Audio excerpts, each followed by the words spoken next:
আসসালামু আলাইকুম everyone, welcome back to Munia Rasnas kitchen. আশা করি সকলে ভালো আছেন। তৈরি করে দেখাতে চাচ্ছি ঝরঝরে জর্দা সেমাই। আর এই ঝরঝরে জর্দা সেমাইটা আমি কিভাবে তৈরি করেছি দেরি না করে চলুন দেখে নেওয়া যাক।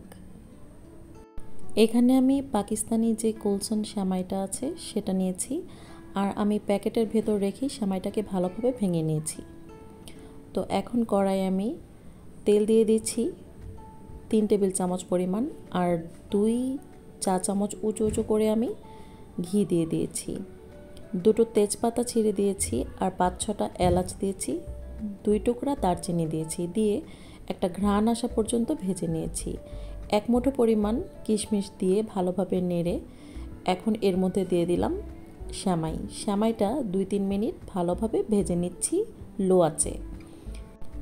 গুঁড়ো দুধ দিয়ে দিচ্ছি 10 টাকা দামের যে প্যাকেটগুলো পাওয়া যায় সেই 2 প্যাকেট দিয়ে 1 মিনিট মতো ভেজে নিয়েছি।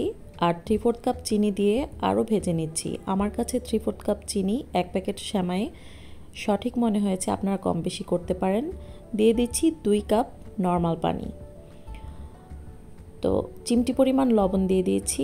মিষ্টি খাবারে লবণ দিলে স্বাদের ব্যালেন্সটা ঠিক থাকে। লো আঁচে ঢেকে রেখেছিলাম 5-6 মিনিট পরে আমি ঢাকনাটা খুলে একটু নেড়ে নিচ্ছি। সবগুলো সেমাই একত্রে করে এখন দিয়ে দিচ্ছি 1 কাপ নারকেল কোড়ানো। নারকেল কোড়োটা দিয়ে আমি এখন ঢেকে রাখবো লো আঁচে আরও 10 মিনিট। 10 মিনিট পর ঢাকনাটা খুলে এখন নেড়ে নিচ্ছি। জর্দা সেমাইটা একদম তৈরি হয়ে গেছে, দেখুন এখনই কতটা ঝরঝরে দেখা যাচ্ছে। আর এই গরম মশলাগুলো ফেলে দিয়েছি। পরিবেশন করে দেখাচ্ছি। আমি কিন্তু গরম গরমই পরিবেশন করে দেখাচ্ছি, আর ঠান্ডা হলে তো আরও বেশি ঝরঝরে হয়ে যাবে। উপরে কিছুটা কিশমিশ আর নারকেল কোড়ো দিয়ে পরিবেশন করছি। তো আশা করি আজকের এই জর্দা সেমাই রেসিপিটা আপনাদের কাছে ভালো লেগেছে। ভালো লাগলে আমার চ্যানেলটিকে সাবস্ক্রাইব করে নেবেন। তাহলে আজকের মতো এখানে বিদায় নিচ্ছি। আল্লাহ হাফেজ।